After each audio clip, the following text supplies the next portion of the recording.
Hi and welcome to Easy Spoken English Kanchi. இன்னைக்கு லெசனில் நாம ரொம்ப இன்ட்ரெஸ்டிங் சென்டென்ஸ் ஸ்ட்ரக்சரில் இருக்கிற சில லாங் சென்டென்சஸ் தான் டிஸ்கஸ் பண்ண போகிறோம். யூஸ்வலி நம்ம லாங் சென்டென்சஸ் லெசனில் affirmative sentences that is statement type sentences தான் நம்ம டிஸ்கஸ் பண்ணுவோம். இன்னைக்கு நாம கொஸ்டின் சென்டென்சஸ் டிஸ்கஸ் பண்ண போகிறோம். நம்ம நிறைய ப்ராக்டிஸ் பண்ணாத தேர் யூஸ் பண்ணி கொஸ்டின் சென்டென்சஸ் இன்னைக்கு ஃப்ரேம் பண்ண போகிறோம். So it's going to be an interesting lesson as always. So without any further delay, let's quickly get started with today's lesson. Alright, இன்னைக்கான ஃபர்ஸ்ட் எக்ஸாம்பிள் பாருங்க. கிளாஸை முடிச்சதுக்கப்புறம் உங்களை வீட்டுக்கு கூட்டிகிட்டு போக யாராவது இருக்காங்களா? ஸோ யாராவது இருக்காங்களான்னு கேட்கும்போது நம்ம இஸ் தேர் சம் ஒன் அப்படின்னு இங்கிலீஷில் கேட்கலாம் கொஸ்டினா. Okay, is there some one.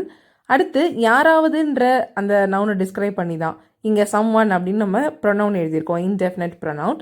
அதை டிஸ்கிரைப் பண்ணி தான் இங்கே adjective clause வந்திருக்கு. உங்களை வீட்டுக்கு அழைத்து செல்ல யாராவது இருக்கிறார்களா?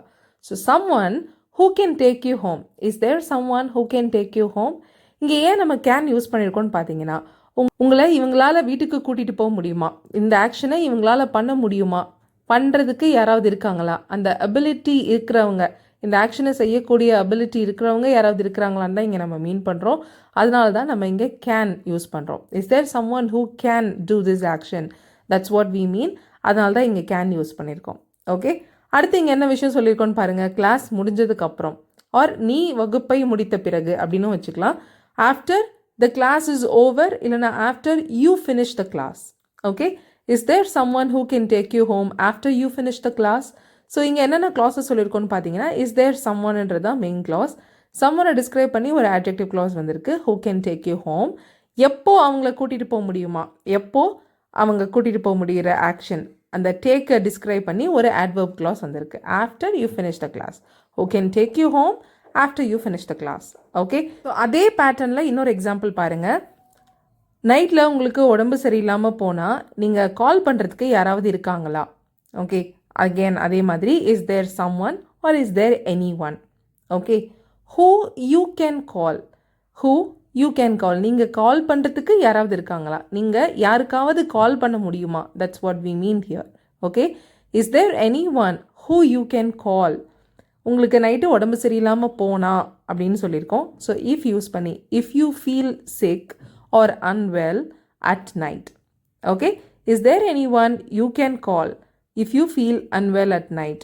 ஹூம் யூ கேன் கால், இல்லை ஹூ யூ கேன் கால், இல்லை ஹூம் ரெண்டுமே இல்லாமல் anyone you can call இப்படியுமே use பண்ணலாம். சரிங்களா? Is there any one who you can call if you feel unwell at night. So இந்த எக்ஸாம்பிளில் யூன்ற சப்ஜெக்ட் இருக்குது, adjective clauseல who அப்படின்ற ரிலேட்டிவ் ப்ரொனவுன் இருக்குது, பக்கத்தில் யூன்ற சப்ஜெக்ட் இருக்குது. கரெக்டாக? பட் இதுக்கு முன்னாடி பார்த்த எக்ஸாம்பிளில் is there some one who can take you home, can டேக்குன்ற வேர்பு தான் வந்திருந்தது. அங்கே கண்டிப்பாக ஹூ மட்டும்தான் யூஸ் பண்ண முடியும், ஹோம் யூஸ் பண்ண முடியாது. அண்ட் ஹோம் இல்லாமலும் பேச முடியாது, கண்டிப்பாக அங்கே ஹூ யூஸ் பண்ணணும். இங்கே டைரெக்டாக சப்ஜெக்ட் வந்துருக்கிறதுனால ஹூ யூஸ் பண்ணலாம், ஹூம் யூஸ் பண்ணலாம், இல்லை ரெண்டுமே இல்லாமலும் பேசலாம். ஆல்ரைட், சரி, தேர்ட் எக்ஸாம்பிள் பார்ப்போம். நீங்கள் சிட்டியில் லேண்ட் ஆனதும் நீங்கள் காண்டாக்ட் பண்ணக்கூடிய யாராவது இருக்காங்களா, நீங்கள் காண்டாக்ட் பண்ண யாராவது இருக்காங்களா அப்படின்னு கேட்குறோம்.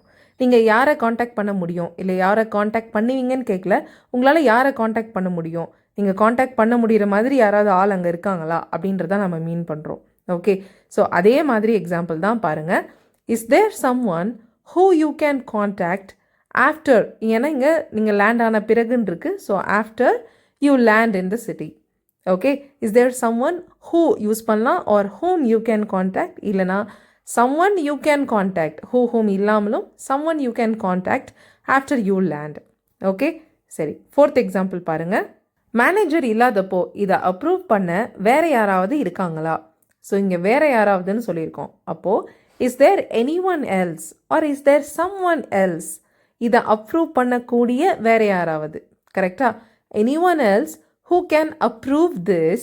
எப்போ அப்ரூவ் பண்ணணும்னு சொல்கிறோம்? மேனேஜர் இல்லாத போது, when the manager is unavailable or when the manager is not around அப்படின்னு எழுதலாம். Okay, is there anyone else who can approve this when the manager is unavailable? Okay, சரி, இன்னைக்கான லாஸ்ட் எக்ஸாம்பிள், பட் அது ஒரு question word use பண்ண ஒரு question பாருங்கள். நிலைமை நம்மளுக்கு புரியாதப்போ நம்மளை கைட் பண்ணக்கூடிய ஒருத்தர் ஏன் இல்லை, ஸோ இருக்காங்களா அப்படின்னு கேட்டோம். இங்கே ஏன் இல்லைன்னு நெகட்டிவ் கொஸ்டின் கேட்டிருக்கோம். ஸோ எப்படி எழுதலாங்க? why isn't there someone, is there சம்ஒன்றனா இருக்காங்களான்னு அர்த்தம். இஸ்ன்ட் தேர் சம்ஒன்னா இல்லையா. இங்கே ஏன் இல்லைன்னு கேட்குறோம். So why isn't there someone, யார் இல்லைன்னு கேட்குறோன்னா வழிகாட்டக்கூடிய ஒருத்தர், நமக்கு வழிகாட்டக்கூடிய ஒருத்தர் ஏன் இல்லை. வழிகாட்டுறதுனா கைட் பண்ணுறது இல்லையா. Who can guide us, why isn't there someone who can guide us. எப்போ நம்மளை கைட் பண்ணணும்னு சொல்கிறோம், நமக்கு சுச்சுவேஷன் புரியாதப்போ, when we don't understand the situation. Why isn't there someone who can guide us when we don't understand the situation? Okay, alright. So இன்றைக்கி நம்ம பார்த்த எல்லா கொஸ்டின்ஸ்லையுமே மெயின் கிளாஸில் இஸ் தேர் யூஸ் பண்ணி கொஸ்டின்ஸ் ஃப்ரேம் பண்ணோம். அண்ட் அந்த main கிளாஸில் இருக்கிற இன்டெஃபினட் ப்ரொனவுன் சம்ஒன் ஒரு எனிஒனை டிஸ்கிரைப் பண்ணி ஒரு ஆட்ஜெக்டிவ் கிளாஸ் யூஸ் பண்ணோம். ஆட்ஜெக்டிவ் கிளாஸில் இருக்கிற வேர்பை டிஸ்கிரைப் பண்ணி ஒரு ஆட்வர்ப் கிளாஸ் வந்தது. ரைட். ஸோ இந்த பேட்டர்னில் தான் இன்றைக்கி சென்டென்சஸ் ஃப்ரேம் பண்ணோம். இதே பேட்டர்னில் நீங்களும் சென்டென்சஸ் ட்ரை பண்ணி காமெண்ட் பண்ணுங்கள். That's all to do with today's lesson. Thank you so much for வாட்சிங் the lesson till the very end. I'll see you all in the next video. Till then, take care and bye.